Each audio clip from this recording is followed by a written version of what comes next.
Hey, what's up guys? It's Brando with Brando Sports World here, and today I'm doing team number 11 of my top 50 college football teams of this 2023 season.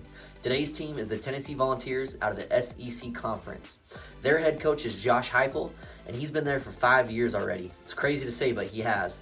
His record is an amazing 46-16 overall, and he's looking to do some great things this year as he just came off that 11-2 season. After having their best season since 2007, Josh Heupel is looking to find the right piece to replace that star quarterback, Hendon Hooker. Now, Josh Heupel had that Tennessee Volunteer offense absolutely humming with an astonishing 525 yards per game, which led the entire country on offense. Now, with the assortment of weapons that are returning to this 2023 Volunteer team, whoever's chosen at quarterback is going to have a lot of weapons to choose from, and they will absolutely flourish in this Tennessee offense. Defensively speaking, they had a very solid running defense, but the issues last year had stemmed from their passing defense. They ranked 127th in the entire country last year, so you can guarantee they're going to be looking to shore it up on defense this year. They have a strong linebacker core with an amazing secondary to boot. This defense is looking to take that next step up heading into 2023, and I think that's a strong possibility. Ultimately, guys, we know that this team has plenty of talent and they will compete this year. However, they're still looking to take that next step and close that gap in the east side of the SEC Conference. This could be the year that they actually do it. What's up, guys? If you're a fan of the Tennessee Volunteers or college football in general, like this video right now and subscribe to my channel. I have a bunch of great content coming down the pipeline as we get closer to this opening season of 2023. I'm excited to share more content with you, so definitely subscribe to the channel because I have a lot more coming. Week 1, it's a game against the Virginia Cavaliers, and honestly, I think your offense is going to come out swinging. Not to mention, I think that your defense is going to start with a really strong showing and really shut down this Cavalier offense. I think you guys pull out a win here easy, 49-7. Week number 2, and you guys have an easy game against Austin Peay. I said Austin Peay. I'm pretty sure that's how you pronounce it. But either way, they're not going to play very well. I think you guys destroy these guys, and I think you're going to win it 56-0. Starting out week 3, it's looking like, based on the scoring that your opponents have already done to you, that you look like the best defense in the entire country because they've only scored, 7 points so far? All right, guys.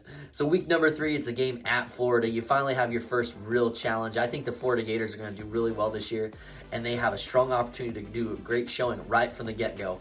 Guys, I actually have you losing a surprise game to Florida Gators, and you're going to lose it very closely, 35-32. I just think that the defense and offense from Florida is going to really flourish, and without having Hendon Hooker to really bolt that offense that you guys are going to have, this being your first true test, I think you guys struggle just a little bit, and you barely lose this game, like I said, 35-32. Week number 4, it's a game against UTSA, but don't get it twisted. This team is legit. Jeff Traylor has done some amazing things down there for the Roadrunners, and honestly, I think he's going to give you guys a little bit of problems throughout that first half. However, during the second half of this game, you really show that you guys have true depth and your quarterback is starting to figure some things out after a tough loss this last week. You get another test here against the Roadrunners, but ultimately you end up pulling this one out 40-28.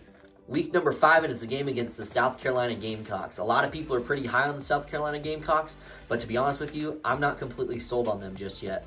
I think your offense is a little bit superior than theirs. They do have a new offensive coordinator coming in, and I know that they still have that quarterback Rattler, but honestly, the guy can make some boneheaded decisions from time to time, and I'm hoping that your quarterback can really take the steps forward at this point in the season to really solidify himself as one of the top quarterbacks in the SEC Conference, especially on the east side of that conference. He's going to be one of the top guys. I think your defense holds steady, and you ultimately beat the Gamecocks 35-28. Week number 6, and it's a game against the Texas A&M Aggies. A lot of people are pretty high on the Texas A&M Aggies. They think that recruiting class from a couple years ago is really going to start showing up for them. And they better hope so because they paid a heck of a lot of money for those guys, let's be honest. Guys, I think you have a good chance of winning this game. I'm not completely sold on Jimbo Fisher over there at A&M. He did a lot better when he was at Florida State. And I don't know if this guy is just enjoying that big contract and it's gone to his head, but his coaching has been absolutely terrible for the most part since he had joined the SEC. Guys, your offense really shows up and your defense does quite well this game too. You beat the A&M Aggies 35-20. Week number 7. Now this is a true test, and it is on the road against the Alabama Crimson Tide.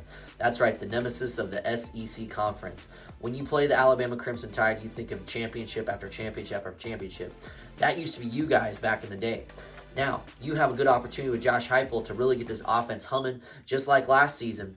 I still remember when they took them goalposts and they threw it in that water after the game, and I thought that was absolutely crazy. It was funny, but man, I would be great to see it again. Unfortunately, though, guys, I have a hard time believing that you repeat against Alabama. It just, to me, is a little bit more of a safe pick with Nick Saban still coaching over there and just knowing the type of depth that they have. And I'm not saying that you guys don't have the talent to do it, because you absolutely could win this game. But the safe pick for me is to pick Alabama to win this one. And I have them winning this one 38-35. Not quite as high scoring as last year, but still, this could honestly be a flip game. But I have 38-35 Alabama. But just know that there's a good possibility you could win this one. This next game up here is a game at Kentucky. Some people think Kentucky's going to do really well this year. I think they'll be kind of more of the middle pack on that side of the SEC conference, and they could do some really good things, don't get me wrong. But I think your offense is still just a little bit too strong for them guys, and I think you guys are going to pull out a win here. I have you winning this one 38-28. Week number 9, and this game is going to be an easy game for you to win. So just so you know, I already have you winning this one. It's a game against the UConn Huskies. These guys have no business playing on the field with you. If it was a basketball game, we'll give them a good shot. Though Tennessee's offense last year, I'm a big Duke fan, so you know I'm not a fan of Tennessee knocking us out. They were really physical, by the way. But irregardless, guys, this ain't a basketball game. You destroy UConn easy with this one, 42-7. Heading into week number 10, it's a game at Missouri. You guys are 7-2 for your record overall, which is still a solid record. This game is a game against Missouri. You guys have a good opportunity to win this one. Missouri hasn't done the greatest on their side of the conference since they had joined the SEC. I think this year is not going to be a whole lot different. I think that it can do some solid things on offense, but let's be real here, guys. They don't have much of a chance beating you. I think you win this one 35-20. Week number 11, and this is your final tough test of the season, in my opinion. You guys are sitting at 8-2, and you're going up against the defending 2-time national champions, the Georgia Bulldogs. Now, granted, I'll just say straight up, I don't think that Georgia is going to win a national championship game this year.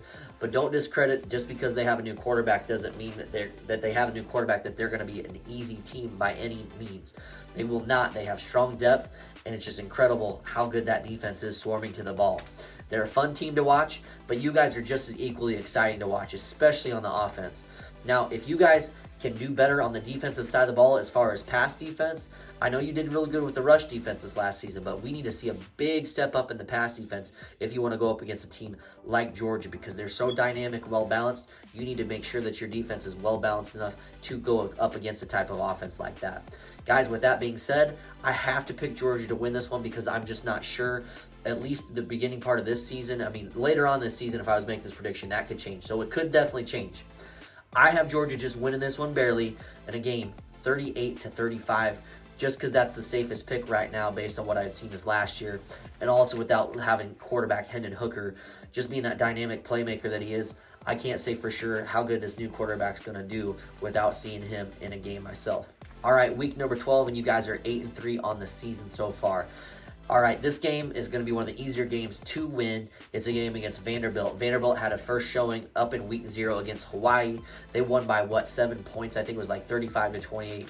Really, to be honest with you, Vanderbilt has no business being on the same field with you. They've always been that SEC bottom dweller as far as I can remember. Maybe not since when James Franklin was coaching, and even then, you basically knew you were going to be able to beat them. Guys, this team don't have much of a chance with your offense on the field. You end up winning this one 42-17. So, y'all, with that being said, I have you guys winning this one. So, guys, with that being said, your overall record this year is 9-3 in the regular season. Now, depending upon a couple different things, you may or may not have an outside shot to get into the SEC championship, but being on the east side of the conference, it's probably unlikely with Georgia sitting there at the very top. So you still have yet to take off those SEC East demons, and an early loss against Florida plays a big role in why you didn't make it to 10 wins on the season at least. It's more than likely that you will end up winning that game for the record, but I feel like this could be just a small step back without quarterback Hendon Hooker, and I would like to see the defense take another step forward.